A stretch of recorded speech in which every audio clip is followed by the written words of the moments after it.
ಜನ ಹೇಳ್ತಾರೆ, ಈಗ ನಾನ್ ಹೇಳಕ್ಕಾಗುತ್ತಾ, ನಾನ್ ನನ್ ಬೆನ್ ಕಟ್ಕೊಂತೀನಿ, ಅವ್ರ ಬೆನ್ ಕಟ್ಕೊಂತಾರೆ. ಮುಂಬರುವ ತಾಲೂಕ್ ಪಂಚಾಯತಿ, ಜಿಲ್ಲಾ ಪಂಚಾಯತಿ ಈ ಏರಿಯಾಗಳಲ್ಲಿ ಯಾರ್ಯಾರು ವೋಟ್ ಹಾಕ್ತಾರೆ ಅಂತ ಜನಕ್ಕೆ ಗೊತ್ತಾಗುತ್ತೆ.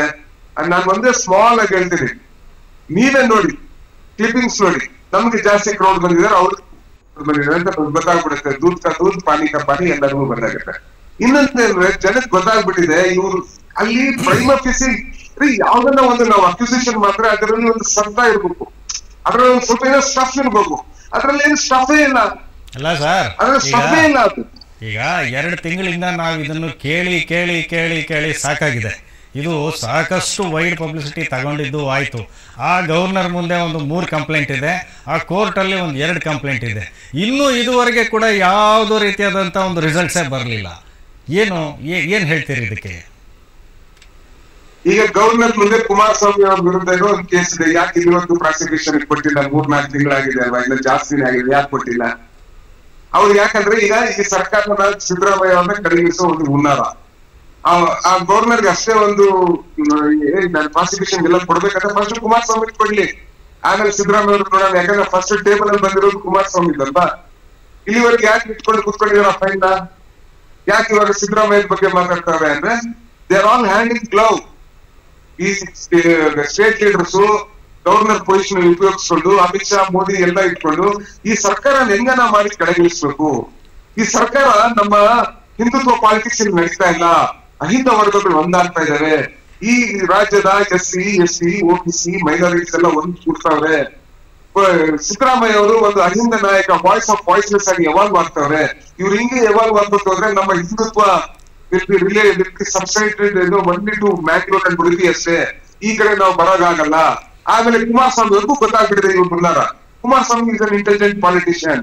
ಅವ್ರಿಗೆ ಗೊತ್ತು ಈ ಕೋಮುವಾದಿಗಳನ್ನ ಜಾಗ ಬಿಟ್ರೆ ಸ್ವಲ್ಪ ನಂದೇ ನುಗ್ಲಾಕ್ಬಿಡ್ತಾರೆ ಅಂತ ಅವ್ರಿಗೆ ಕ್ಲಿಯರ್ ಆಗಿ ಗೊತ್ತಾಗಿದೆ. ಅವರಿಗೆ ಜೆಡಿಎಸ್ ಬಿಜೆಪಿ ಪಾದಯಾತ್ರೆ ಮಾಡೋದೇ ಅವ್ರಿಗೆ ಇಷ್ಟ ಇರಲಿಲ್ಲ. ಅದನ್ನು ಅವ್ರು ಬಹಳ ಸ್ಪಷ್ಟವಾಗಿ ಹೇಳಿದ್ರು.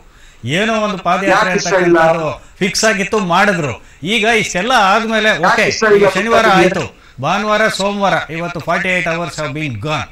ಏನು ಎಲ್ಲಾದ್ರೂ ಇದಕ್ಕೆ ಏನಾದ್ರೂ ಒಂದು ಇದು ಸಿಕ್ಕಿದ್ಯಾ? I think whether Siddaramaiah is safe now.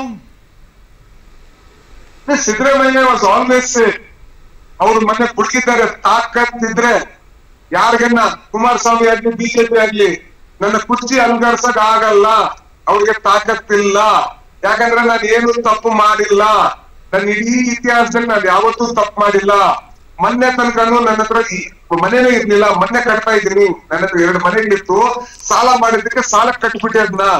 ಮೊನ್ನೆ ತನಕ ನನ್ನ ಹತ್ರ ಮೈಸೂರಲ್ಲಿ ಮನೇನೇ ಇರ್ಲಿಲ್ಲ. ನಾನು ಇವಾಗ ಮನೆ ಕಟ್ಕೊಂತಾ ಇದ್ದೀನಿ ಮೈಸೂರಲ್ಲಿ.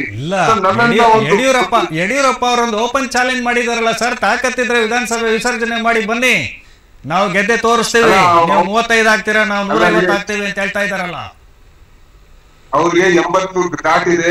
ಸ್ವಲ್ಪ ಅವ್ರಿಗೆ ಭ್ರಮೆ ಆಗಿರ್ಬೇಕಷ್ಟೇ.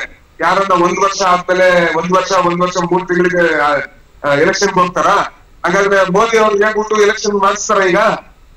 ಈಗ ನಾವು ಅವ್ರು ಯಾವ್ದ್ರಲ್ಲಿ ಸಿಗಾಪಡ್ರೆ ಎಲೆಕ್ಷನ್ ಬಾ ಮೋದಿ ಅಂದ್ರೆ ಬರ್ತಾರ? ಮೋದಿ ಅಲ್ಲ, ನಿಮ್ಮ ನಾಯಕರು ಸವಾಲ್ ಹಾಕ್ಬೇಕು. ಯಡಿಯೂರಪ್ಪನವ್ರ ತರ ಸವಾಲ್ ಆಗ್ತಕ್ಕಂಥದ್ದು ನಿಮ್ಮ ನಾಯಕರು ಆಗ್ತಾರೆ, ನೋಡ್ಬೇಕು ಈಗಷ್ಟೇ. ಬನ್ನಿ, ತಾಲೂಕ್ ಪಂಚಾಯತಿ, ಜಿಲ್ಲಾ ಪಂಚಾಯತಿ ಎಲೆಕ್ಷನ್ ಇದೆ. 3 ಎಲೆಕ್ಷನ್ ಇದೆ. ಸಂಡೂರು, ಚನ್ನಪಟ್ಟಣ, ಮತ್ತೆ ಇನ್ನೊಂದು ಯಾವ್ದು ಇದು ಹಾವೇರಿ ಡಿಸ್ಟ್ರಿಕ್ಟ್ ಅಲ್ಲಿ ಶಿಗ್ಗಾಂವ್ ಇದೆ. ನೋಡೋಣ, ಅಲ್ಲಿ ಗೊತ್ತಾಗುತ್ತಲ್ಲ ಜನರು ಯಾರ ಪರ ಇದ್ದಾರೆ ಅಂತ. ಸತ್ಯಪ್ರಕಾಶ್ ಅವರೇ, ಈಗ ಇದು ನೈತಿಕ